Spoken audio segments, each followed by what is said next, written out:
here. I'm not sure though. Taylor was here. Taylor is a wizard. He arrives when he's That's exactly right. to. He arrives exactly when he's supposed to.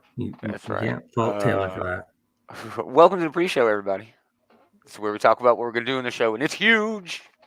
It was a big week. Huge. I don't know if anybody saw Barbie or Oppenheimer. If they did, they will talk about it. I did not. I have not seen either one yet. My wife said that she's going to go see it with her best friend. Oh, fun. And I, and from what I've heard from it, from what I heard right now, hey, if you want to go see it, go see it. Just go see it. Come for the fun. Barbie's awesome. I heard it's fucking awesome. Yeah, come for the fun. Stay for the existential crisis. Yeah, exactly. That's what I've heard. Yeah. So we might mention that. We'll talk some Star Trek TV because it was a huge week for Star Trek TV, and then, man, I just picked like 4 stories, 4 or 5, that seemed to be some of the biggest thing, but man, there were so many comic book quick hits this week, just fun announcements, and I'll cover a couple of those. We had Comic-Con, and Comic-Con this week. Yeah, Comic-Con was huge. You had Ryan Reynolds announcing, Biker Mice from Mars. Oh, yeah. See, that's not even in here, and that's one of the freaking coolest things, man. I mean, Dave's gonna be all over that. Dave's here. Biker Mice from Mars. What? Biker Mice from Mars. Yeah, Ryan Reynolds. Sounds so cool. You there, Dave? Yeah, I'm here. Oh, Can cool. you hear me? Oh yeah, you're in. I can hear you, Dave. Yeah. So yeah, we'll talk Comic-Con here and there. We might be all over the place, but I do have a tentative map to get us from A to B. Anyway, Secret Invasion episode 5. Whatever. Some food news, including I'm not watching it. Remember? That's right. Dave is waiting to watch all the episodes at once next week, hopefully, because it's the last episode comes out Thursday or Wednesday. Food news, including an update about a previous food news story. One of those. We do have a moment of destruction this week. We had a Energon Universe book come out. I'll talk about that, and if anybody else wants to, And then top 3 this week, which was kind of surprising, but yet not really surprising in weird ways for me. So, yeah. I mean, I would say, is there anything else we should add to this? But no, fuck it. We're not, because there's way too much. I think, Gomer, you and me have the same number 1. I could imagine. Yes. It was a chef's kiss perfect comic book, my number 1 this week. I've been waiting on it for quite some time. But yes, now it is here. I don't think it would be Taylor's still not here. I don't know what he's got going on. I know there were some bad storms in his Middle Tennessee, Nashville area, but I'm not sure if that maybe had anything to do with it. We had hell yesterday here. Oh, weird. Yeah, I hadn't had any bad weather. I had some rain, which I was actually really happy about. It did knock a branch down that had to cut up yesterday, but we had rain. I didn't have to water my garden all week. I didn't go out and prune my tomato plants either, but they needed it. Man, I pruned so much off my tomato plants today. I am hoping by the end of this week, I just have full blooms just rocking. So, yeah, we got a comment already. Jeff, and thanks for hanging out. Happy funny. It is officially Shark Week. It is Shark Week this week. It's a great thing they're doing with Jason Momoa being the Shark Week host. That just makes so much sense as Aquaman. Just saw the commercial for that. They were going to bring out the movie. Yeah, right. I mean, and they are. I mean, but eventually, they've gone back for like 3rd reshoot. Yeah, I know. Well, all right, let's do the damn thing. Oh, and there's Taylor.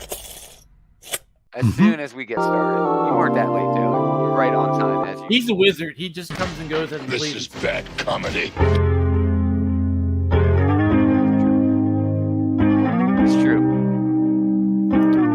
That's kind of you to say, Dave. Gomer, you bury the lead when it's positive this week.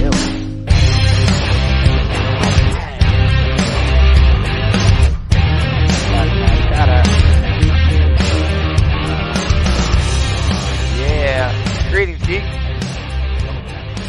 another episode of This Geek in Comics Outright Geekery's Comic Book Shit Talk Show. Shit Talk Show. Gomer Taylor, get up in your corner, sir. Taylor, Andy, Yeah. David. Full house this week. Because, it's a huge week, Comic-Con. But first, we're going to start with the regular segment. Segment 1. Taylor, I asked everyone else, Barbie or Oppenheimer this weekend? Actually, neither. Wow, I had the images in here ready to go. But yeah. I don't know if I'm going to see Barbie or not. Barbie was way better than Oppenheimer. I heard most of Oppenheimer is a bunch of white men hanging out talking. It is. Well, it's a Christopher Nolan movie, so I know. yeah. I mean, that's a lot of his movies. It is. But my dad wants to see Oppenheimer, so I'm waiting for a chance to go see it with him. That's nice. I did see Oppenheimer. Oh, Dave has a review of Oppenheimer. How is it? It is fantastic. It may be one of the best movies this year. Oh, Christopher Nolan does not make bad movies, and this is like a chef's kiss of a movie. Wow. I have heard it's kind of boring. There are some parts where it does drag out, but if you know anything about Oppenheimer, there is a degree which it's historically accurate. Well, it's based on a book that was it's based on American Prometheus. Yes. Yeah. But because to prep for this, I listened to a very lengthy podcast on Oppenheimer. Oh, and the Manhattan Project in general. Yeah, that's the modern day Cliff's Notes. Just listen to the podcast. Yeah, but you're doing it now. Yes, they are. But there were moments like which were referred to where he met with Truman and said that he had blood on his hands, and Truman got really ill with him and was like, "You're not the one that dropped the bomb." And handed him a handkerchief and was just like, get out of my office, crybaby. Yeah, don't let that crybaby back in here. Wow, I'm only 4 foot tall, but I'm pretty mean. That's what I hear is that this does focus a lot on the aftermath after the bomb was dropped, which that's probably the part of Oppenheimer's life that people don't know as much about. But he was a advocate for never actually using the bomb. Yeah, he was just supposed to be a deterrent. After the bomb was dropped, he was pretty much adamant about not doing nuclear proliferation, because he did say, if we built the bomb, the Russians will build the bomb. We build a bigger bomb, the Russians are going to want to build a bigger bomb. And that's what happened. Yeah. Fast forward to the 80s, and that's exactly where we were. Well, we did end up in a place where we have more than enough of these bombs to kill us all. Yes. Right. Exactly. Awesome. Humans are so cool, man. Yeah, we are. But it does take place. We're only 1 second away from it, dudes. 1 second away. But the story is him trying to get his security clearances renewed, and he's going over his life that led him to the Manhattan Project and the construction of the bomb and the Trinity test and everything. This sounds a lot like The Imitation Game, that movie that had Benedict Cumberbatch in it. It was about Alan Turing. Yeah, both similar. That they were brilliant men who opened a Pandora's box, of such, and then got fucking crucified by the very people who they worked for. You can't put the genie back in the bottle, man. Okay, you can't. Yeah. You gotta. Yeah, it's not yours anymore. But that's cool. Oppenheimer. I think Oppenheimer had it as bad as Turing, who got forcibly chemically neutered by the British government, but he didn't have it. He was watched by J. Edgar Hoover's FBI. I didn't even see that scene in that movie. Man, fucking everybody was watched by J. Edgar Hoover's FBI. Yeah, I know. Except for J. Edgar Hoover. Anything else? Especially J. Edgar Hoover, but no. What else? Did anyone else segment 1 outside of Oppenheimer, or they call him in the movie Oppie. They call him in the movie Oppie. So cute. No, I'll probably watch it. I'll probably watch Oppenheimer at some point in time. Yeah, I'll watch them both at some point, but it ain't gonna be anytime soon. Sometime. The only other thing to note that happened this week that's not comic related, is I placed an order for a book, and they said it was delivered to my house, but when I checked the information, it had been delivered to a town 60 miles from me. You just drive and go get it? I don't even know. What was the book? It's a rule book for a game from 20 years ago. Oh, fun. Okay, well, I bet the people who got that were fairly confused. Yeah, they were like, what the hell is this? Strange New Worlds this week was amazing. I've Actually, heard that it is. it's a double dose of Strange New Worlds. They had their regular episode on Thursday. It was an Uhura episode, pretty run of the mill sort of shit. But Commander Kirk of the Farragut actually came over to visit his brother, and him and Uhura had like an episode sort of together. But at the end of the episode, I mean, she introduces Commander Kirk to fucking Spock, and they just sort of low key, just like, oh hey, and then Spock joins them at the bar and they're drinking. And it's like, wow, what a really respectful way to sort of downplay this moment in favor of sticking with this whole, the original series prequel that this Strange New World show is, I think that's a good way to handle it, yeah, because Kirk is not, this isn't the original series, the relationship between these two characters is not going to be a central part of the show. Exactly. But it is kind of one of the most important friendships in all of TV. It is. It's a very iconic duo. But I think it shows a lot of restraint that they didn't do a bunch of camera stings and try to make it for the characters is big moment for the characters in their universe. It probably was just oh hey, here's some it's not that big of a deal. Yeah. Exactly. They have no way of knowing, and so they didn't artificially make it out to be some sort of dramatic event when they would have never known, right, what that would have meant to both of them. Yeah, so that was really kind of cool. like that moment in Phantom Menace where Obi-Wan and Anakin meet. Yeah, right. Yeah, exactly. Yeah. And then Saturday, because Comic-Con was going on, they surprise released this amazing episode, probably one of it's top 5 episodes of Star Trek ever, dude. Immediately, it was so damn good. What Boimer and Mariner from with Spock's arm? Yeah, they're getting drunk and they became 2-dimensional. But the voice actors who play those two characters, stop. Yeah, right.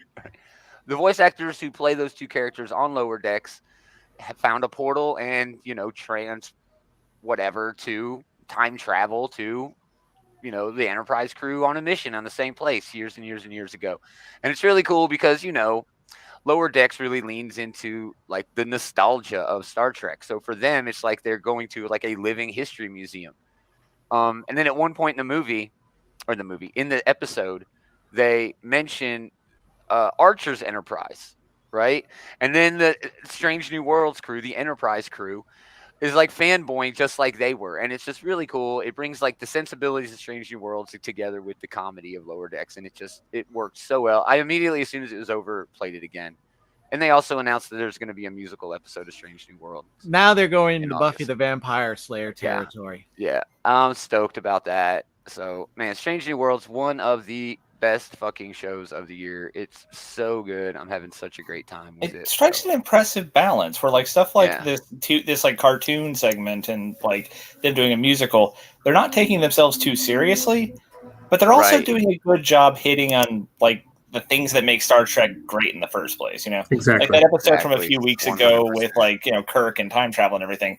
That was great. I'm sure that they had City on the Edge of Forever as their inspiration for that. Yes. And just they really are coming to it with reverence, but also they're not afraid to take themselves down a peg with silly things like having a musical. They're allowing it to be fun. I think that's the main important thing of Strange New Worlds. It wants to be its own thing, but it's a prequel. But that's not the important part.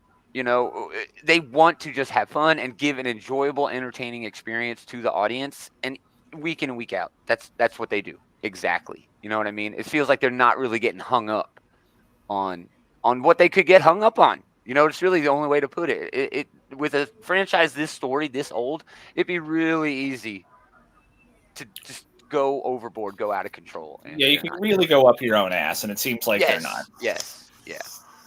Anything else? Anybody else do anything cool this week they wanted to? Or are we getting into it? There's a lot of news. Let's get into it. Dude,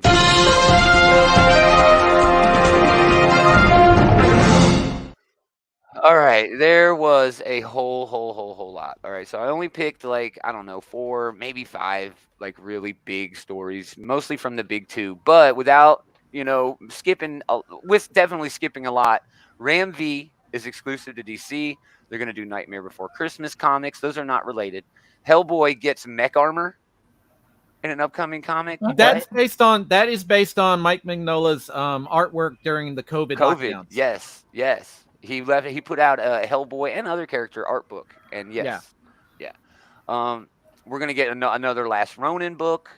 Black Widow is getting that's wild. Re-Evolution, I believe it's called. Yeah, Re-Evolution. Where Michelangelo and the new generation of Ninja Turtles are teaming up. Yeah, I think so. It looks wild, dude. It does look pretty good. Black Widow is getting a Venom symbiote in her new book. Colin, this is actually a big one. I should have put this on the main one, but Colin Kelly and Jackson Lansing are doing a new Outsiders book. Yeah, which looks rad. J. Michael Straczynski is planning a whole lot of shit over at Dark Horse Comics, even though we don't have any actual details. Well, JMS is one of those writers where like his name being attached to something is enough to generate some buzz. You know? It's like a Stephen King novel. His name's always bigger than the title on the book, on the cover. You know what I mean? Yeah, that's kind of true. Yeah. Tom King. It's going to be a Babylon 5 series. Yeah. Oh, I'd be down with that. I would be down with the Babylon 5 series. Wonder Woman is going to become the center of the DC universe, according to Tom King. I mean, these all came without many details. All right, all of these stories. Hey, Andrew, thanks for hanging out. Hi. Appreciate it. Hi. Yeah.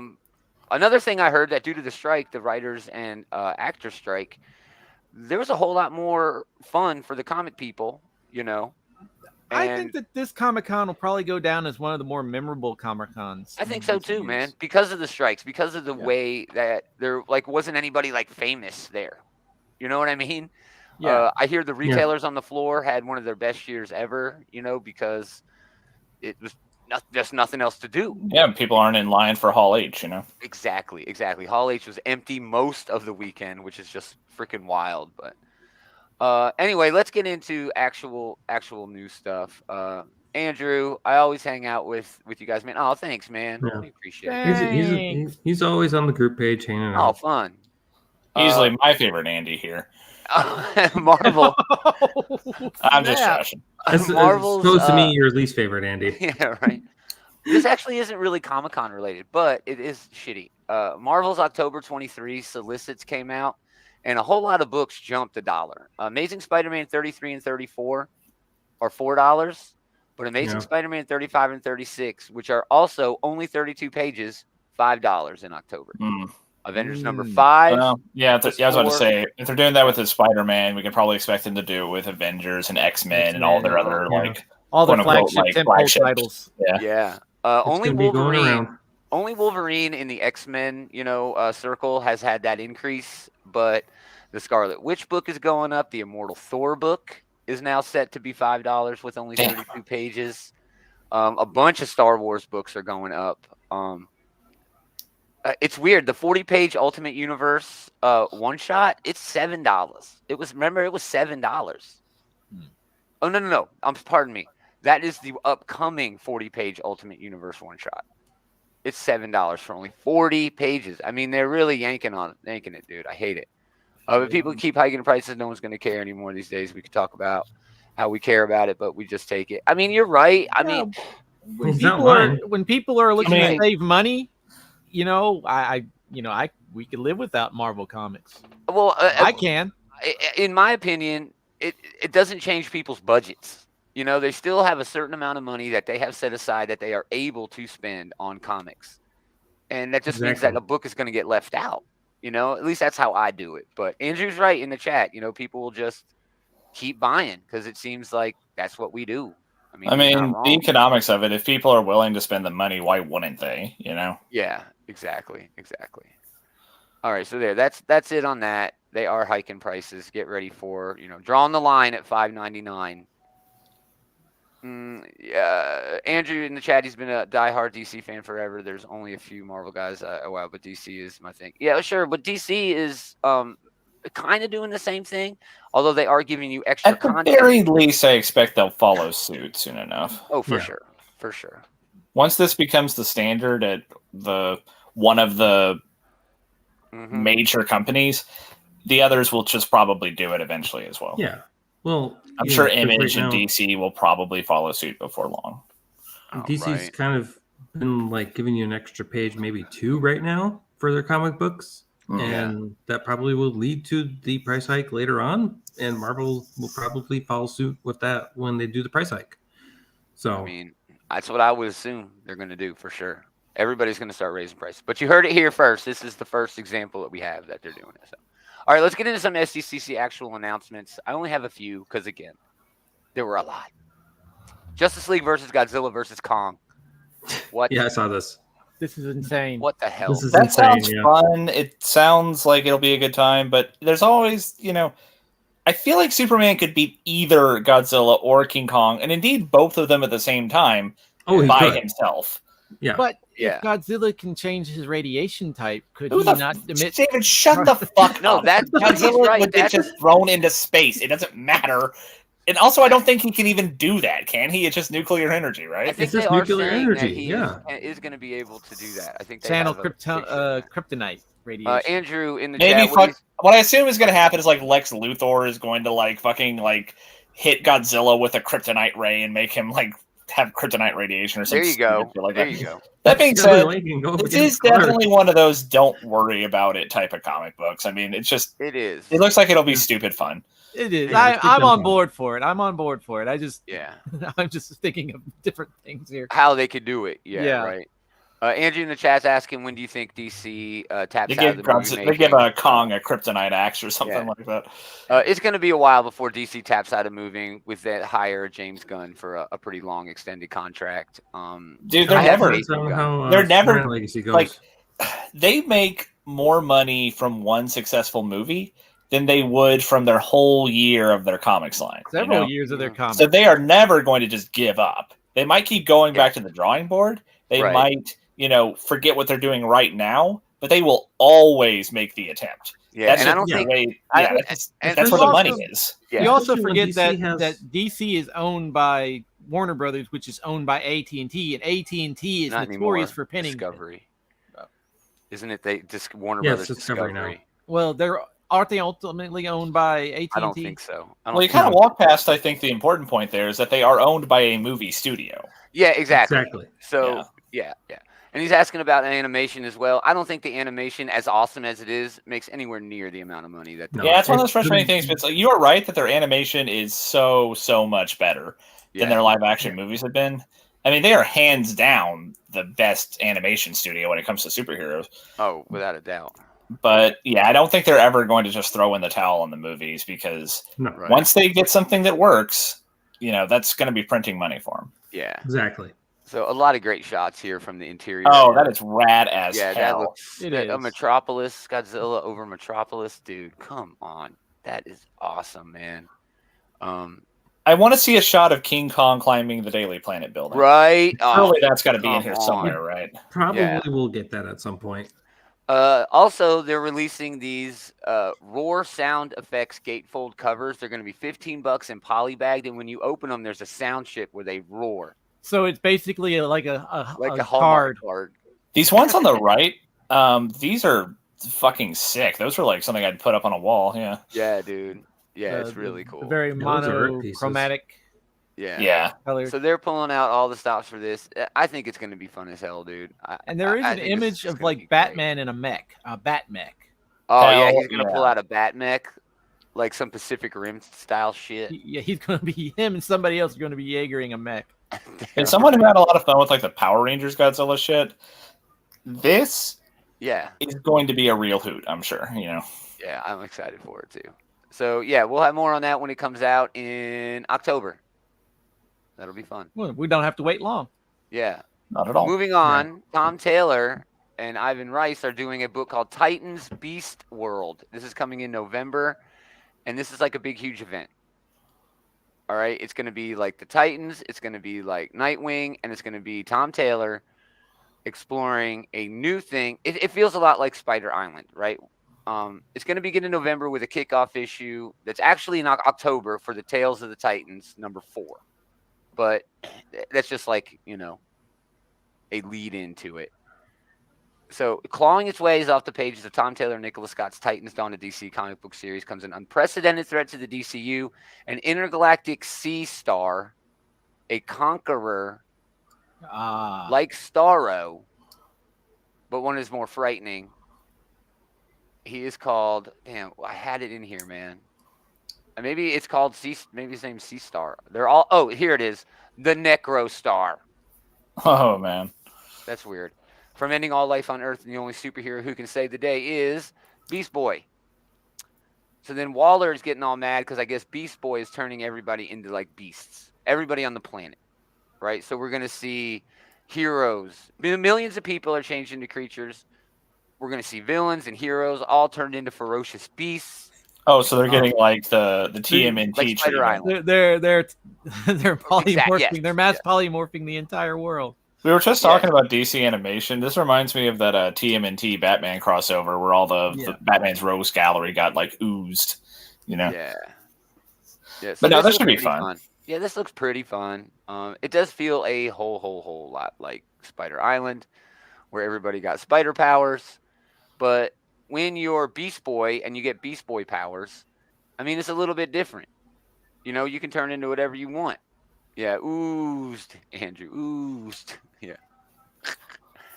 So I'll be anxious to see how this works out. You know how this goes. So I don't know. I have faith in Tom Taylor. I know that. I've been for sure. Yeah. To draw a fucking comic book. So. All right, moving on to the new event at Marvel Comics. It's called Gang War. Sounds kind of racist. It's spinning out of Zeb Well and John Romita Jr.'s Amazing Spider-Man. It'll see a war erupt between the gang lords of New York City, causing chaos. So it's like Hobgoblin, Mr. Negative, the Owl, Shotgun, Diamondback, AIM, and Hydra for some reason. I didn't realize they were like gangs in New York. Street level. Peter Parker's like, I'm going on patrol, but it's not enough. He declares his own war on supercrime. So it's General Spidey at the helm, leading a group of heroes that includes Miles, She-Hulk, Daredevil, Spider-Woman, and their goal is to take down the super gangs in under 48 hours. But what does Mayor Luke Cage and the anti-vigilante laws in New York? Will Jackpot, get involved? Shang-Chi is hanging out in this. What's he going to be up to? You know what I mean? So... Okay. It doesn't seem like there are any here. I'll go back to the checklist. It doesn't seem like there are any like actual gang war, books. It's just all. It seems like so this is less of an event book and more of just like a crossover thing. Exactly. It is a huge crossover. It's a big crossover. That's a lot of books. Yeah, dude. It's a lot of books. It's a lot of books. So this is going from December to March. Yeah. And everybody's gonna have basically their own book except for Spider-Man and Miles. And a new Spider-Woman book. That's cool. But yeah, I don't know about this. There's 35 books in that crossover. Yeah, dude, there's a lot of books. Over 4 months. It sounds like it should be more of a Daredevil event than a Spider-Man event, but I don't know. It does. Yeah. So we're gonna get a new Luke Cage book, a new Spider-Woman book, and a new Shang-Chi book with Deadly Hands of Kung Fu. Those I am excited about, but I really don't know if I want them in the context of like this big, huge event, I don't know. Greg Pak is writing the Deadly Hands of Kung Fu book. Steve Fox is doing Spider-Woman, and Rodney Barnes is doing Luke Cage. They're great, So, Rodney Barnes and Luke Cage, yeah. Yeah. So the rest of the creative teams are basically going to be the same as they are now. Yeah, right. Finally, the news are going to be the same as they ever were, right? Like Zeb Wells is going to continue to write Spider-Man. Cody Ziegler's going to continue to write Miles Morales. But yeah, dude, I'm not sure about this. Since when did Hydra and AIM? When are they like gangs in New York? Seems like they're trying to fit 10 pounds of shit in a 5-pound bag. At this point. It really does, man. It feels like it's a whole lot. I don't know. I'll still be checking out the Miles books. That's the only one of these books that I'm reading just independently of these right now. Yes. I mean, yeah. But, so we'll see. 35 comic books over 4 months, and you have one extra left over in March. Just seems excessive. And man, nothing's ever going to rattle me after seeing that Star Wars bounty hunter checklist from like a few years ago. Or the Night Terror freaking. Oh yeah, Night Terror. This does seem like a rather tame amount of stuff compared to Night Terror. Still. Night Terrors. Everybody gets 2 comic books. Go. Yeah. Night Terrors. I'm not convinced. I never will be. Gang War, I'm gonna have to be convinced. They're gonna have to give me a little bit more, something. So I don't know. I don't like the fact that it's a crossover either. I like an event where it's got a main book and then other branching books. So shit, I don't know. We'll see. All right, last bit of news before Secret Invasion. This is pretty wild. We keep getting more and more information about Miss Marvel, the New Mutant, and what she's going to stand for and be, and what she's going to do when she gets back. She's going to be kicking it with the X-Men. But in the X-Men Hellfire Gala #1 that comes out next week, Miss Marvel is actually revealed to be both a mutant and an Inhuman. She both. Dun, dun, dun. She like Crystal. She like Crystal, I guess. I mean, sorry, just reading that real quick. Yeah, that's nice. That's cute. Yeah, Andrew's kid was going to listen to us. That's not rated adorable. for children. Oh no.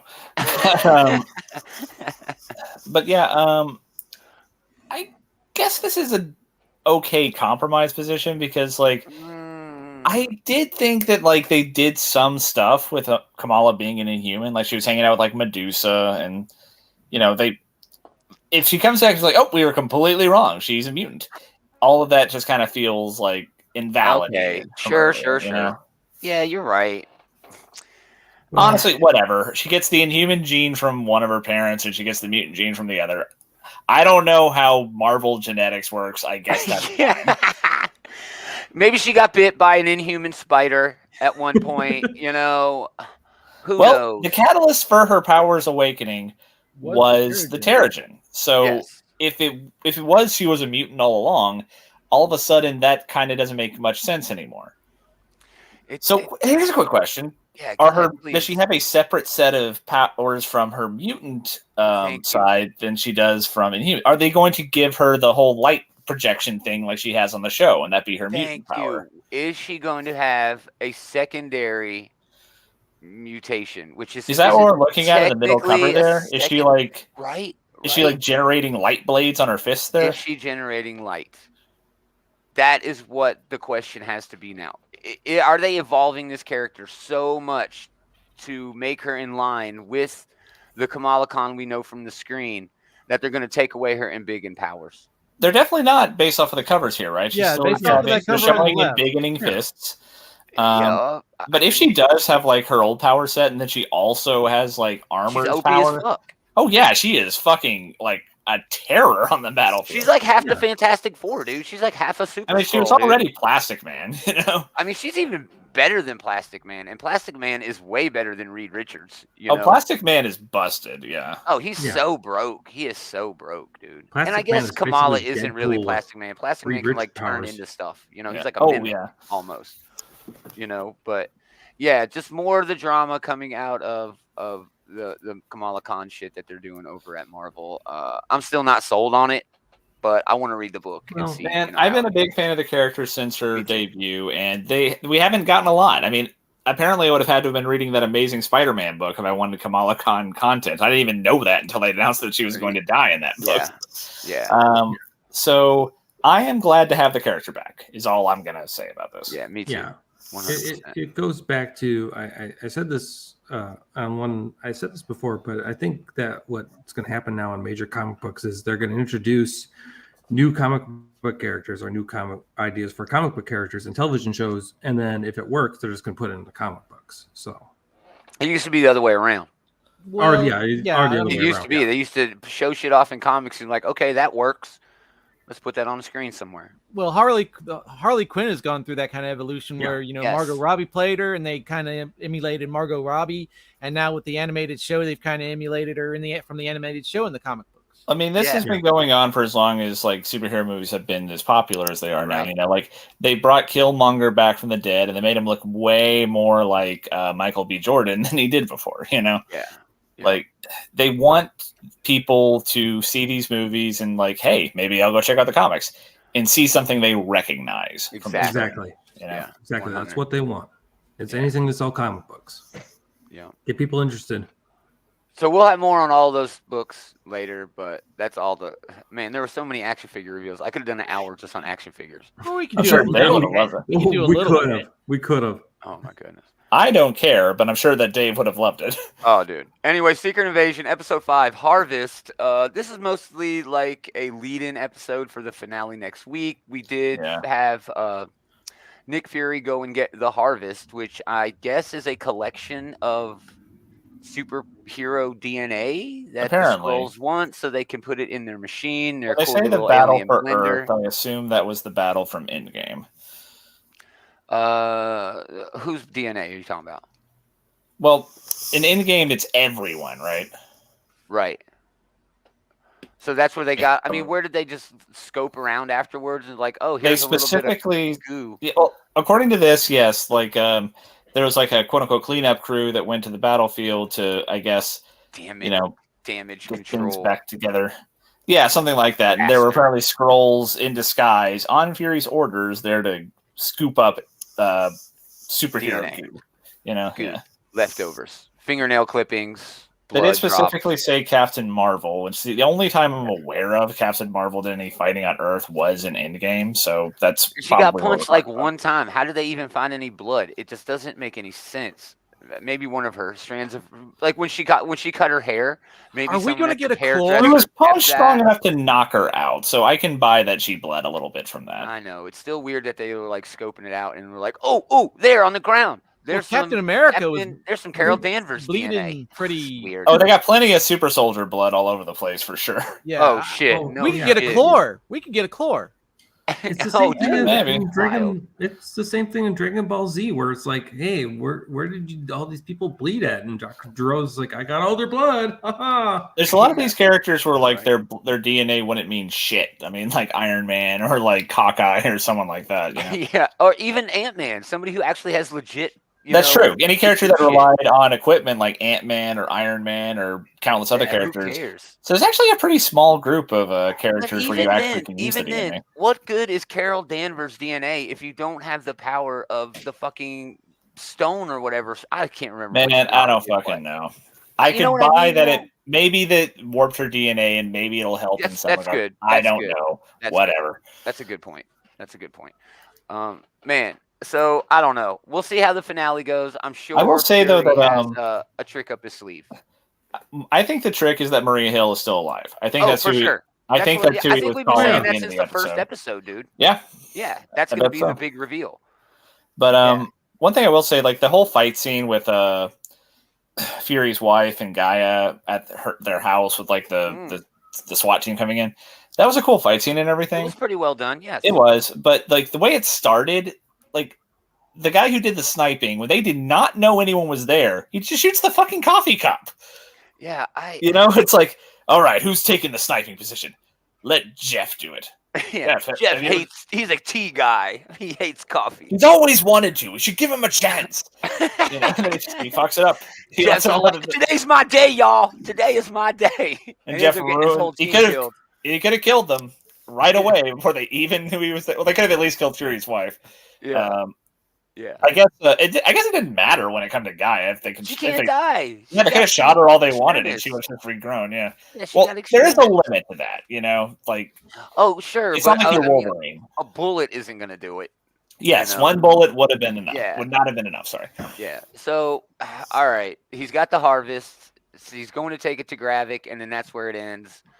I really like that he teams up. I like that he's finally teamed up with Olivia Colman. She's still my favorite character on this show. Oh, she's wonderful in this. She's just witty dialogue. Her face, she seems like this, just like cookie bacon fucking mom, but she'll stab you in the head, if you get out of line. Just freaking perfect character. Andrew in the chat, Cosmic love, guys. Until next week, got to get the kids some food. Hey, do that dad thing, dude. It never ends. It never does. Dad. But thanks for hanging out, dude. We appreciate it. Great. Now I'm stuck with this, Andy. It's the boring part of the show anyway, Yeah, you're stuck with me now for the rest of the show. And, sad face for you. Yeah. I'm going to cry tears for you now. So next week we will have the review of the final episode of this show. And David will also watch all of the episodes. So he'll have his full review because he hasn't watched a single episode. We are testing David. He is our guinea pig to see if the show watches better all in a big run. I can almost guarantee you it fucking does because it's been boring as probably will up to this point. I don't know. It's been fine, but man, they don't give you enough on the bone for each meal, you know. I'm enjoying it. No, I'm not liking it. It's just like, wow, I wish it should have been a movie. It should have been like a 2.5 hour movie, and that would have been a little bit better for me, I think. All right, let's do food. Yummy. All right, we got to update. Oh Weeks boy. ago, we brought you the idea that the taco company that none of us had really heard of, Taco John's, has to give up its trademark of Taco Tuesday. Taco Tuesday one, yeah. Yeah, to Taco Bell, but that's not actually what it was. Taco Bell just wanted everybody to be able to use it. So the phrase is now open for everyone. Taco John said, no, we don't want it. They were like, we've always prided ourselves on being the home of Taco Tuesday, but paying millions of dollars to lawyers to defend our mark just doesn't feel like the right thing to do. That's smart. No, good for them. I feel like this is honestly kind of a win-win, you know? They got that Mountain Dew money at Taco Bell. You don't want to fuck with them. This was good for publicity for everyone involved, I think. Yeah. Damn, Taylor hitting the nail right on the head. This was all about the taco mafia making, their name be heard. It really was. Yeah. Well, I mean, I know that Taco Bell is the #1 taco place in the United States of America, but my wife's making gag noises in the background there. Well, I mean, if we're going to loosely define taco here. But we enjoy Taco John's a lot better, and Taco John's is actually pretty well known up here in Minnesota. Well, I mean, I will say, up here. This does speak to how this did up their profile a lot. I had never heard of Taco John's. Exactly. There is a Taco John's in a town nearby where I'm at. So I've been there at least one time. It's in Franklin. They make it's in White House. Oh, okay, White House. All right, so I had never heard of it until you mentioned this story a few weeks ago. Yeah, you guys talk all about like Taco Bell, Taco John's, fast food tacos. 9 times out of 10, you're gonna have like a local Mexican restaurant in your neighborhood or in your town that's gonna make you a better taco for maybe $1 or $2 more.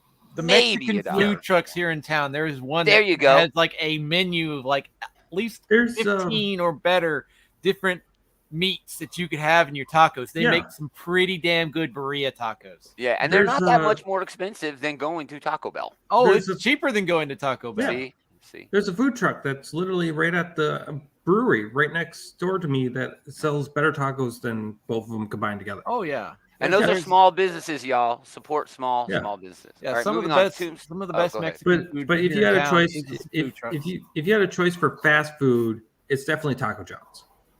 Taco John's is much better. I have a Taco Bell in town. I hate it. I hate Taco Bell. Yeah, Taco Bell's All right, moving on. Tombstone Pizza reveals new bar snacks pizza. Okay, this is a nationwide giveaway sort of thing, so you can't really buy them. But from July 17th through August 11th, you can enter for your chance to win by visiting tombstonebarsnackspizza.com. What is that? Is that mozzarella sticks on the mozzarella pizza? Sticks on and jalapeno slices, I guess. Yeah, it's also here's the whole thing, dude. Are those like pickle chips up there at the top? Yes, they're fucking pickle chips, bro. Ugh. All things that are great on their own, but not probably together. Don't put them all together. It's pickle chips on the side. It also has fried onions on it and jalapenos on a pizza. I feel like the mozzarella stick is kind of redundant on a pizza because you're already biting into like a cheesy slice, presumably in the first place. And that's a weird texture to have along with your cheesy pizza. My wife wants some. My wife wants some. She's listening. She wants some. What do you want on your tombstone? Not this motherfucker, not this. Go away. I want to be revolted by this. I probably wouldn't care for the pickle part, but having jalapeno slices and the mozzarella things, I don't think they would ruin my pizza. The thing I don't trust here. Good. Tombstone is like a frozen pizza you heat up at home, right? Yes, exactly. Yeah. I wouldn't trust any of these ingredients in a frozen pizza format. Thank you. Yeah, this has to be like made fresh. Yeah, you have to make each individual. Yeah, like if I went into like a pub or like into like a tavern or something, and they offered to throw this shit together for me. Okay, sure, I might give it a try. Well, I could pick it off separate. I don't trust any of this in like a processed format. It also has fried onions on it. by the way. Jalapeno and that's fried okay, I guess. onions sounds like a great pizza, honestly. Sure, yeah. But not cheese sticks, dude. Why don't you just throw some fucking French fries on there too, you assholes? I feel Okay, neutral actually- about the cheesesteak. I About the actually cheesesteaks, you know, have it's more found the cheese on top of your website. cheese. I'm on the It's the website right textures. now.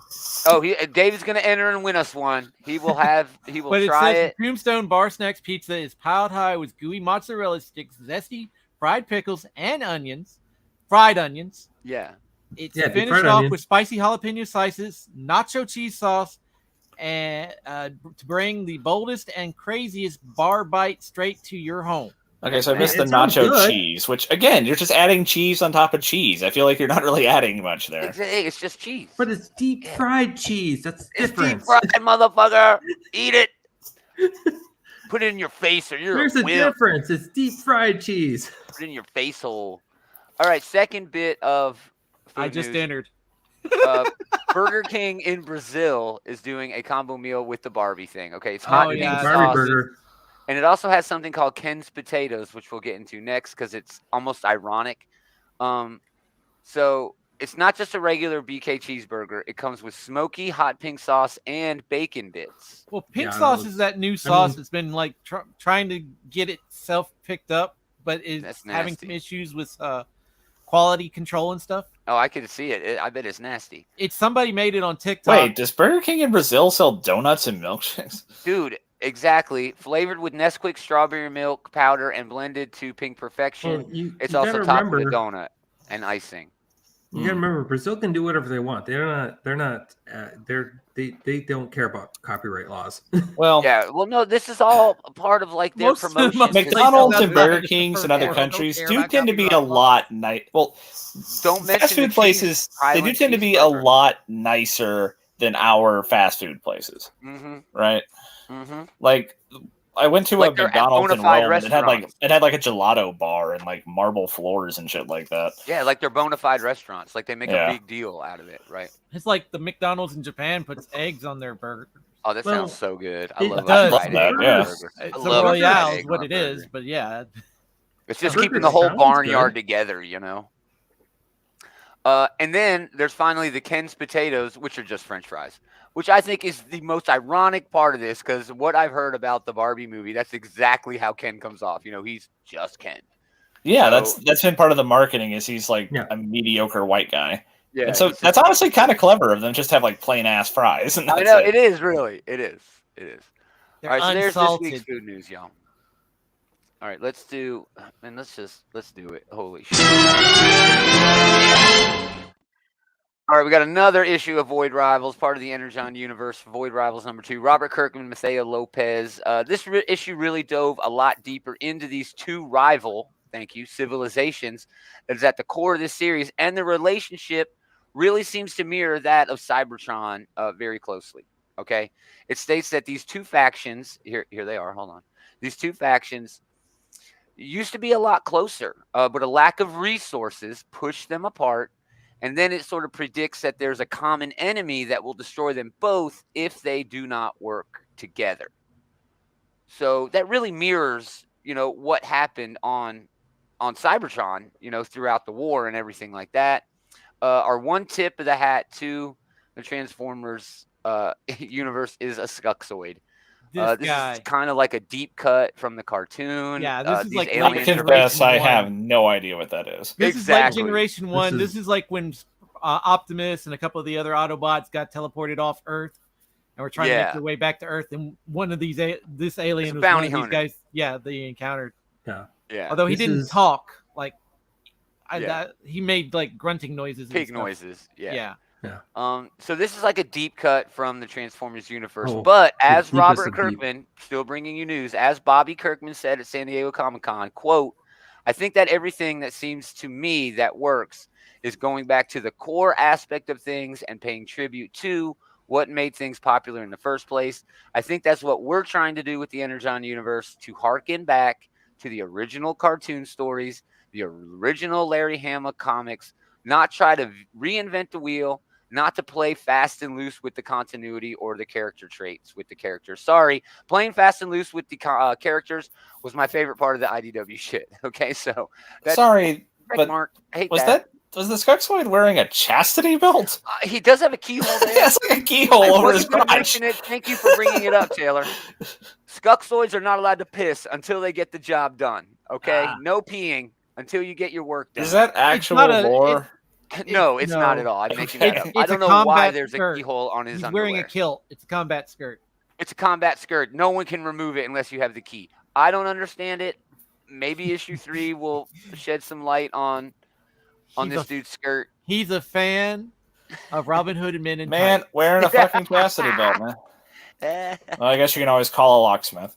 Yeah, just call a locksmith over. But yeah, Void Rivals number 2 was very good. It gave you a lot more background into everything. So yeah, we'll continue to review all of the Energon Universe's books on that segment. Let's do top 3.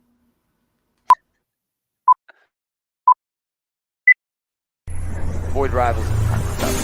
By the way, wasn't that damn good. All right. Honorable mentions this week is I got a couple of them.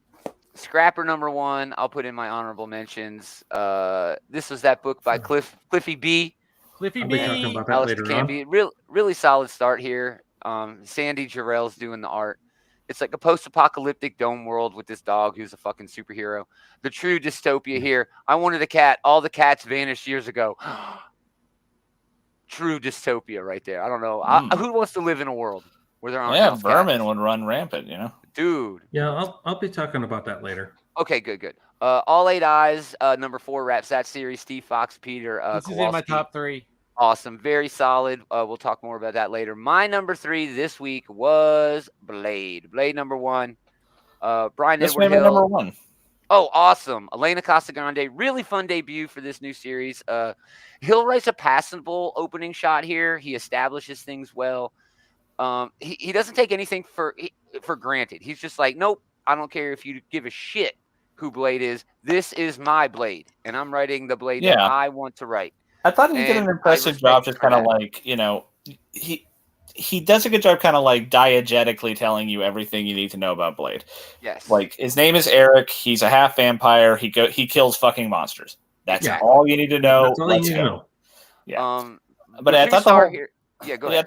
I thought the plot twist in it was like pretty well handled. I mean, this does seem like something you would see in like a lot of these first issues. It's like, oh, this is going to be Blade's plucky teenage sidekick for the first arc or whatever. But no, he got duped into saving the like fucking apocalypse beast here. Yeah, so there's a monster, and Blade is tricked by this monster into killing the only thing on the planet that can kill it. And that's basically how it starts. And this monster wants to like kill the vampires, kill the werewolves, kill humans, kill everybody, and reshape the world.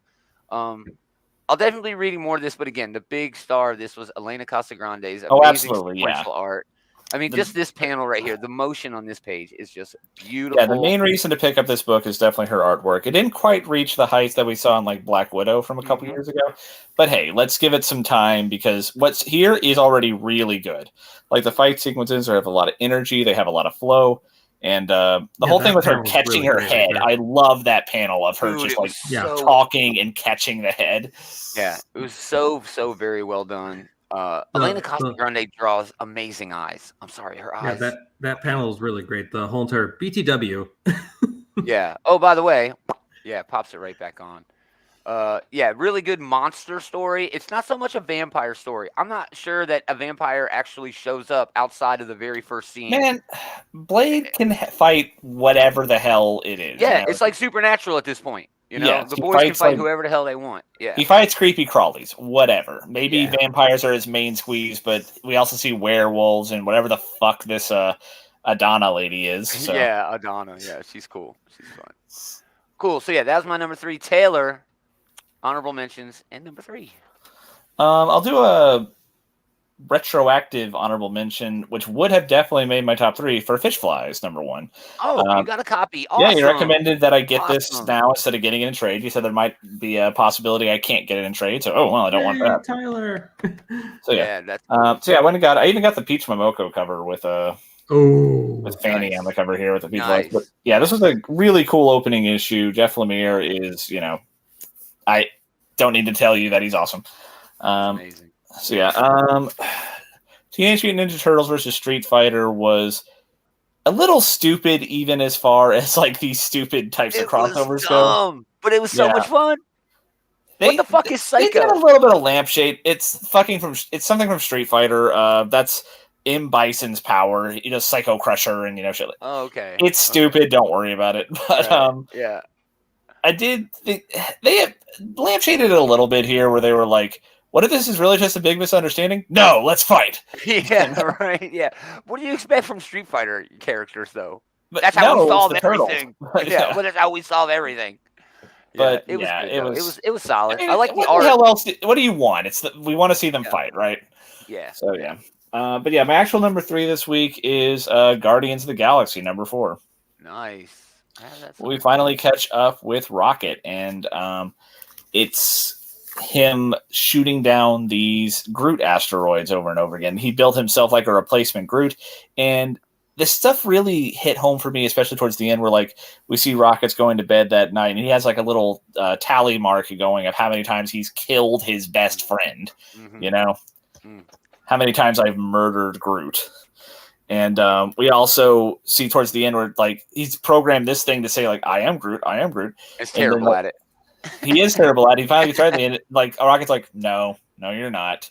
Yeah. And that was such a good touch. He was like, no, this is just a replacement I built to massage my guilty conscience because I keep having to kill my friend. Yeah. And I thought that was really well handled, and just the whole like system that he has set up with like the trains and the like anti-orbital cannons and stuff he has set up. It's a lot of fun. It's a really good encapsulation of what makes Rocket a fun character. He's clever, he's funny, but he's also this very angsty, very like kind of metaphysically tormented character, Yeah. He feels a lot like Batman. I'm sorry. He really does. In a lot of ways he is, yeah. I mean, he's the gadget guy. He's got a fucking gun for everything, Yeah. Yeah. Yeah, this is a really, really fun issue. Kelly Lanzig, Writers of the Year so far, in my opinion. Mm-hmm. All right, we going around the circle, Dave? Yep. Alrighty. You're going to have a lot of honorable mentions, I know it. I'm going to have pictures for none of them. No, actually, I'm going to limit it to 2. Oh. That's amazing restraint, Dave. Good job. Yeah, good job, bro. My first honorable mention is going to be Scrapper number 1. Good book. Good book. A lot going on in this. Want to see where it's going. Cliffy B delivers a comic, which, unexpected, but delightful. Yeah, agreed. And my other honorable mention is going to be Battle Chasers number 11. Nice. The fight just keeps this fight from issue 10. They keep chasing the battle. It keeps going into issue 11. Garrison gets killed. And the guy's demanding that his sword, Garrison's magical sword, be bonded to the guy that killed Garrison. Remind me again, how many years was it between issue 10 and issue 20 11? years. 22 years. 22 years, man. Man. So, I know, right? But Garrison pulls off some Goku level shit. Bursted out of the mausoleum for this one. Yeah. My number 3 choice is All 8 Eyes, number 4. Nice. This is your number 3? This is my number 3. Yeah, this wraps the series. It ended in the only way it could. Spectacularly in a subway with spider guts all over you. And the asshole gets eaten by the spider. Yeah, the hero gets eaten by the spider. We don't know if the hero got ate by the spider. Dude, he was riding a spider while on fire and then got hit by a subway car. But they never found his body. I'm pretty sure he's dead. I mean, I'm not saying you're wrong, but if you get hit by a subway... Okay, so in comics, I'll grant you if you don't see the body, they're probably fine. Right. But in real life, if somebody got hit by a fucking subway while car, they were riding you're not going to find a on body. Fire. Yeah. You're going to find, like, splatter all over the damn tunnels. Yeah. They only found spider guts. I do like how this book kind of ends off with like they're trying to deny the government or the city of New York, the government of New York City is trying to deny the existence of these giant spiders despite the evidence that has been presented to them. Yeah. And we may have more than just giant spiders roaming around in New York. Yeah, they showed like a giant centipede at the end. Yeah, giant centipede at the end. So this could really spin off into another series or a volume 2.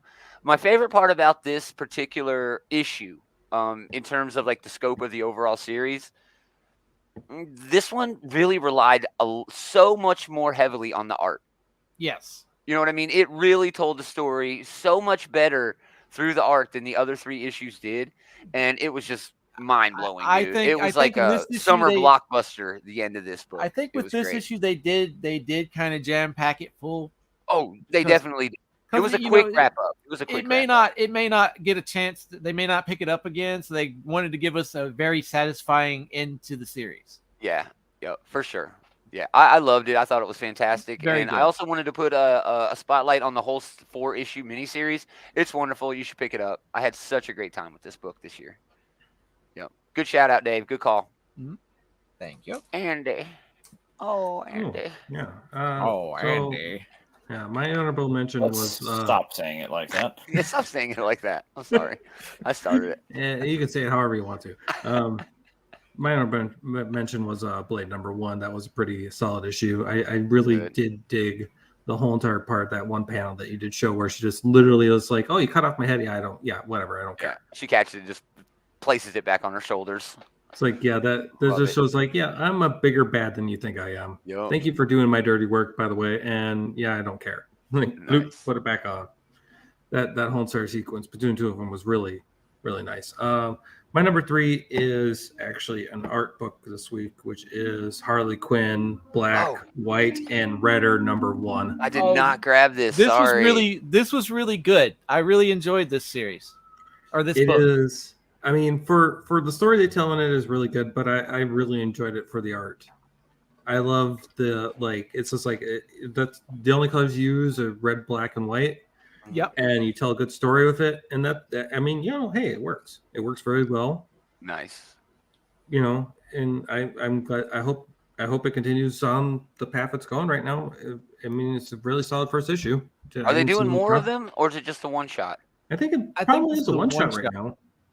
They should do more. I haven't heard of any second issue yet. I really like the interaction when in that book where like Harley Quinn and Poison Ivy go to the Fortress of Solitude. Essentially, they sneak into the Fortress of Solitude and like Justice League.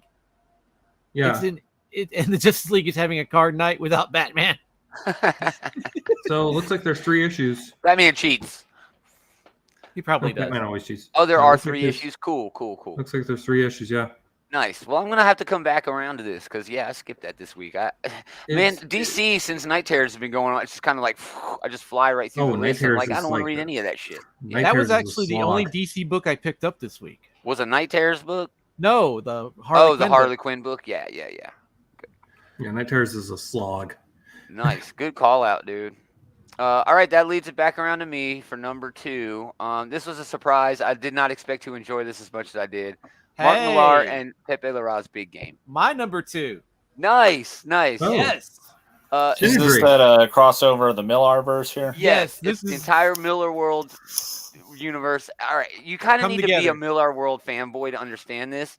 And reading this, I'm like, holy shit, I might be a Miller World fanboy. I might be. So, I think that the guy in the front is the guy from Wanted. That's Wesley Gibson. That's Nemesis sitting behind him. Yep. The girl I don't recognize the others. Is also from Wanted. That's is that Angelina Jolie's character? Exactly. Yes. So let me give you the rundown of what's basically going on here. Okay. Wesley Gibson from Wanted is now in charge of that criminal organization. From that comic. And in 1986, he wiped the minds and wiped off the planet all of the capes, all of the superheroes, and he wiped the minds of everybody on the planet so that they don't remember that there were superheroes. Superheroes are basically comic books and toys and movies. Jupiter's Legacy in this is literally a movie franchise. Yeah. Jeff in the chat, Big Game was freaking great. Miller kept it hush. Yes, that's the best part about it. Miller didn't let any of the cats out of the bag. So, as we know in the Millerverse, there are heroes coming back. Actually, as a matter of fact, we had a crossover with the most recent Miller book. Yes. Which I don't want to spoil just yet. No, I'm going to spoil the fuck out of it. So Wesley on the cover there? Oh, wow. Hires Nemesis to go and murder the ambassadors. Yes. Right? And there's the ambassadors right next to Kick-Ass right here. It's also got Nightclub over here, if you've been reading Nightclub, which is a bunch of vampires. Yes, the kids that do superhero shit. But if you remember in the Ambassador's book, there's like a super genius billionaire who wants to give people powers. Well, of course, Kick-Ass wants powers. Yeah, That's Kick-Ass the is only thing writing he's him a ever letter. wanted. He's writing them a letter. They He's like writing her a letter saying, the yeah, billionaire, artwork, the Pepe billionaire Larraz. scientist is like Yes. saying that they can't find somebody from America because most of the Americans are assholes. Exactly. They're not presenting their best and brightest to us because we want to have the people we give the powers to be the best and brightest from each country. And right now, the Americans are not stepping up to the plate. They can't find in America. Kick-Ass is like, I'm writing to you. I know you've probably been swamped with like a lot of requests and everything, but I want to do good.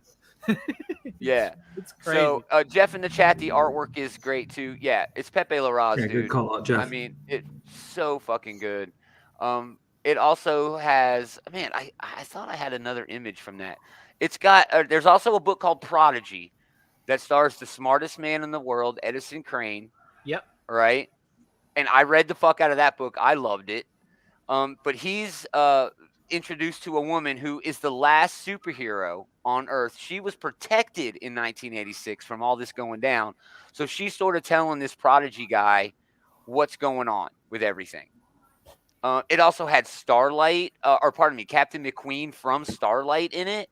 Yep.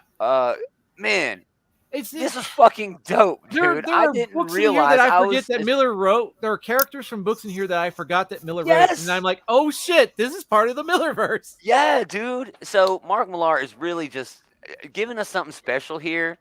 Again, I did not realize that I was as big of a fan as the Millerverse as I am. I fanboyed out a little bit. I did more too, than I man. should've. I did too. I was like, oh shit, that's the dude from Wanted. Oh, okay. I see what he's doing. He's hiring Nemesis to kill the ambassadors. And it just rolled from there. You know? Yeah. Very well done. I can't wait to read the rest of this fucking I am on board. I can't wait. I did not realize I was as big of a Mark Millar fan as I am. I've read all his shit, obviously. And Taylor, number 2. My number 2 is X-Men Red. What number was it? Number 13. Yeah, this is basically Immortal X-Men, but with the government body on Mars doing the same. Yes. This was a sitting around and talking issue, but I enjoyed the hell out of all the sitting around and talking. I did too. Yeah, all the politics in like Immortal X-Men and when it's not really on its game, and especially here on the X-Men Red side of things, I cannot get enough of it. I love the different characters that are being introduced. I love Storm getting lots of opportunities to be such a boss, and I'm really enjoying all of the like build up to this big conflict that we're about to see. And also, apparently, this Locuta guy, he apparently is the baddest badass here because Genesis wanted nothing to do with him. Yeah, Genesis is like, nope, I'm good. Fucking right off of that challenge. Yeah. I mean, isn't that dude's Lacuna Lotus or Locust, whatever its name is? Its power is literally to know where everything is, right? Yeah, apparently. Apparently, he can also do stuff like Manifold can and just wipe people right the fuck out. Yeah. That's the last person you want to challenge. Yeah, no shit. Oh yeah, I guess he could just send you to the fucking sun if he wanted to. Yeah. This was a great issue. It did feel like a great companion issue to the Immortal X-Men last issue, where the that is a cool dichotomy we got. Where like everything's falling apart. Here, it's much more violent, which is very appropriate given that it's the Iraqi guys. Yeah. Yeah. But also, it's really cool to see like the subtle, like persuasion that her staff is having on everyone. You know, like it's not just like it's not casting like dominate person like it did back when it was a mask. Now it's doing like suggestion. You know, that's a nice D&D side thing there. It makes sense if you play D&D. It does. No, it really does. It really does. Makes sense to me. Yeah. All right, that's Dave's number 2. Which was Big Game, number 1. Oh, you had Big Game too? Yeah. Oh man, so good. Andy. Very good. Andy, number 2. My number 2 has already been mentioned a couple times, but it's Scrapper number 1. Yeah. Scrapper number 1. Yeah, we got a lot of crossover this week. And I think there's a lot of crossover this week. Oh, dude, Scrapper was great. I think we're gonna have. Yeah, it was really great. I mean, it's a nice little tale of like it's a lot of premieres. You guys haven't had a chance to retire these things yet. Yeah, exactly. Yeah, it's a nice little tale of nice little buddy comedy. Down on your luck. Yeah. You know, not much else to say about it. We already talked about it, but it's a really great comic book. Yeah, I had a really good time with it too. I'm anxious to see where it That's goes. why I know you and me, Gomer, have the same number one. So we do. My number one this week, Star Trek: Day of Blood, number Day of one. Blood, Christopher number Cantwell, one. Colin Kelly, Day Jackson of Blood, Lanzig. number one. Second time we're mentioning Kelly and Lanzig, by the way, this week. Ramon Rozonas is doing the art on this. Star Trek Event of the Year begins with what is basically a catch-up issue for anyone who hasn't been reading the 2 Trek books. But it's also sort of a reset to everything as the crews of the Theseus and the crews of the Defiant unite to take down Kahless and his god-killing cult. Really fun art. But the best part of this is the character interactions, right? Like the 2 crews are meeting up. So we have Worf and we have Sisko, 2 leaders with problem children. This is the best part of this book. Yeah, dude, it is. We have B'Elanna and Tom Paris seeing each other again, and they're talking about, oh, you haven't talked to our daughter in weeks, right? We have Ensign Rowe and Shax, talking. 2 Bajorans who kind of went different directions, after the occupation ended.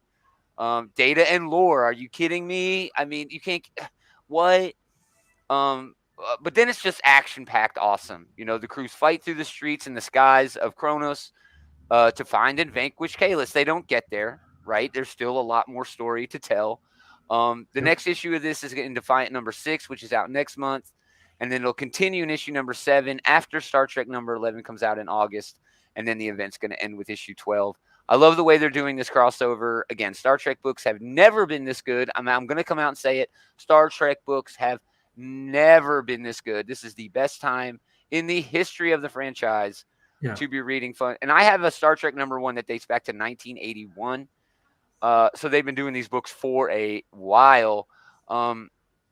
Honestly, I'm going to go way out on a limb here and say what IDW did for Transformers and me with comics, they are doing with Star Trek. And the IDW Transformers books is literally some of my favorite comic books. Yeah, I was about to say, that's high praise coming from you. It is. So we were doing, I think, the best graphic novels countdown back when we were doing those. I think you guys had like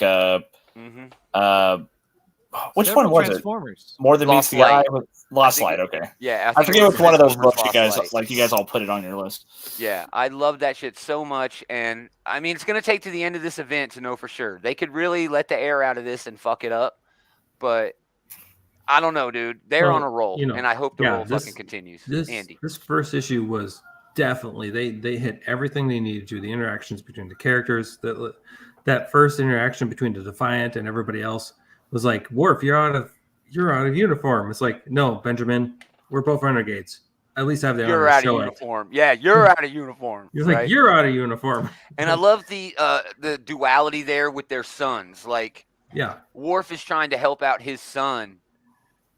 That's why he's involved in this Kahless, because Alexander Roshenko, Worf's son, is at the side of Kahless, right? Mm-hmm. But earlier in the series, Sisko had a similar interaction with him and his son, Jake.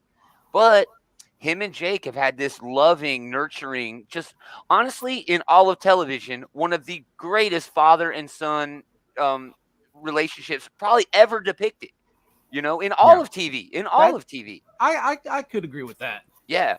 But Worf, on the other hand, and his son Alexander is probably one of the worst depictions of a relationship between a father. It's so modern. It's so dysfunctional.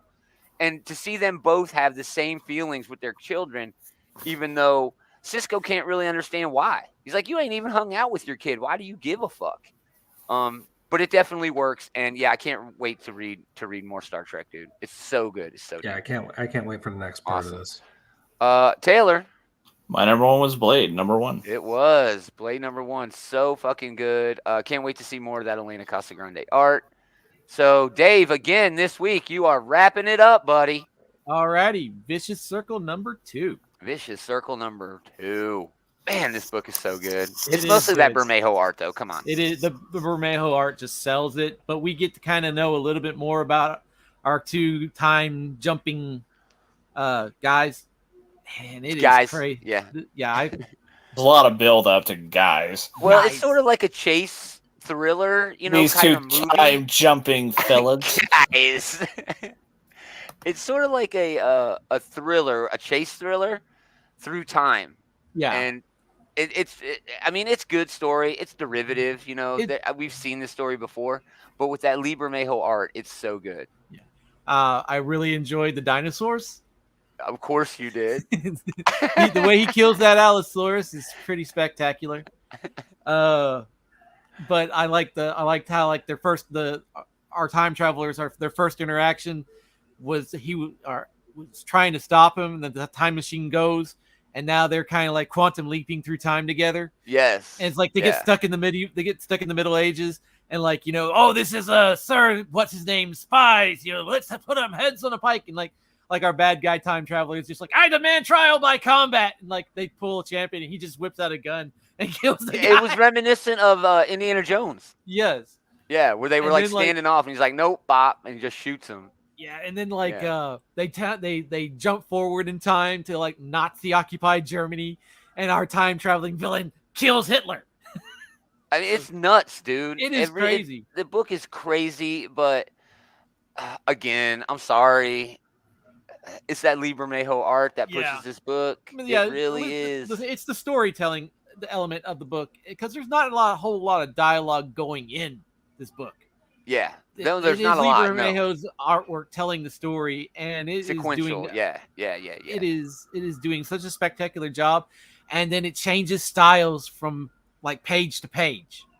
It's not so much styles. I think it's like a coloring, really.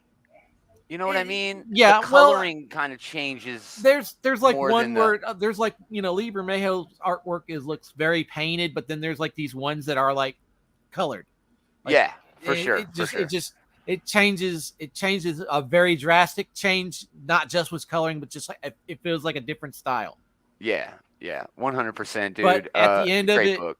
But at the end of it, it's like they got to come together to fix whatever mess they're in. Yeah, like they're fucking up time as they go on. They are. So now they're like, oh shit, maybe we should, squash this while we fix the time, Yeah, while we fix all the shit we broke. I couldn't and then help we can get back wonder, to kicking each other's ass. I couldn't help but wonder maybe that if there's like, have you ever heard the book A Sound of Thunder or something like that? No, I don't think so. It's a time traveling book, like, go back in time and kill something and you change the entire timeline. Yeah. I think I've heard of that book. So it's like I think it's like a. Did they adapt it to a play? I know they've adapted it to a movie, like on the Sci-Fi Channel. Either way, though, yeah. Who was the author that wrote Fahrenheit 451? Ray Bradbury. Yeah, I think it was a Bradbury book. The Sound of Thunder. Yes. Yeah, it was. Oh, okay. And that's a time travel book. I don't completely zoned out. Sorry, my bad. But I think there's like I kind of feel like there may be that element to this story in there. So, butterfly effect. Yeah, butterfly effect. Because like he goes back in time and he's like eating fish and killing bugs. Eating bugs? Killing bugs and eating fish. Well, in the story, he stepped on a butterfly and he came back and like the fascists had taken over. Oh, wow. Yeah, there was a version of that where he went back in time and accidentally like did something, and all of a sudden Abraham Lincoln didn't get assassinated and made one of the time travelers the president of the United States of America because of that. It's like, wow, that worked out pretty well for him. Yeah, right. Kind of the opposite of the original message. Then he's like, yes, like the Treehouse of Horror. It works great. It's like that Treehouse of Horror episode where Homer goes back and sneezes in a dinosaur's face. Yeah, the trilogy of terror, time and error. Yeah. That's awesome. That actually is the moral of Back to the Future, too. I mean, in the first movie, his life is demonstrably way better for having messed with time. Yeah. So, that was Dave's number 2. Andy's number... pardon me. 1. Dave's number 1. Andy's number 1 was the Star Trek book, and that's it. Yeah, Day of We're Blood. done. San Diego Comic-Con weekend is over. Number 1. So, thanks for hanging out, everybody. We really appreciate it. If you like what we're doing, check out what the Bullies are doing. Leroy and Eli are going to do a show tonight. They're going to be hanging out talking both Oppenheimer and Barbie. It could be just an hour of Barbieheimer from those two guys tonight. Barbieheimer. Yeah. Leroy's 1 sentence review. Went into depth Leroy's, last week for like the Mission Impossible movie. I know he went like point by point He and did. comparing it to the other movies, like He's all like- he's like- excitedly. He's like, this is not. This Man, is not. the Mission Impossible movie was just something I can't get worked up about. It was resoundingly me neither. fine. Yeah, me neither. I mean, Apparently, they're fine, apparently but what? Leroy really loves the Mission Impossible movies, and this is like maybe his second favorite movie or third favorite movie. Yeah, And he was really. he's placed stoked this about it, movie in my pretty opinion. high up on the totem pole here. Yeah. And all I have to say is Tom Cruise and watch my wife cringe from a distance. And Right. she's cringing. Leroy's one sentence review from Oppenfire is like, man, this is boring as shit. Anyway, catch them tonight on these channels and others. If you want links to everything that they got going on and what we got going on, go to outrightgeekery.com. All the socials, all the videos, all the merch, all the everythings, including the bullies, and Andy's 1 year anniversary of running the group. Hey. All those links are over there. Please go there, check it out, follow, like, subscribe, all that good stuff.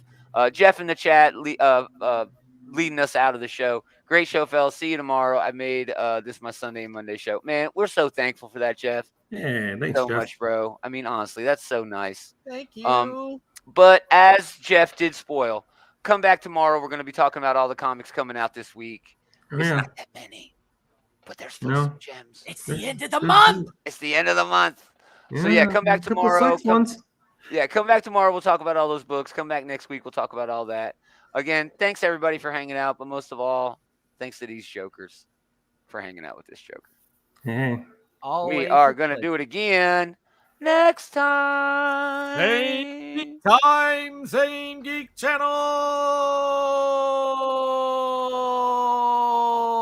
Channel. Holding that one. I still can't get over that Transformers alien having a chastity belt on. Shirt or belt or something. Don't put a keyhole in your pants. What are people going to think? Chastity belt. That's exactly what I know. think. That's all you can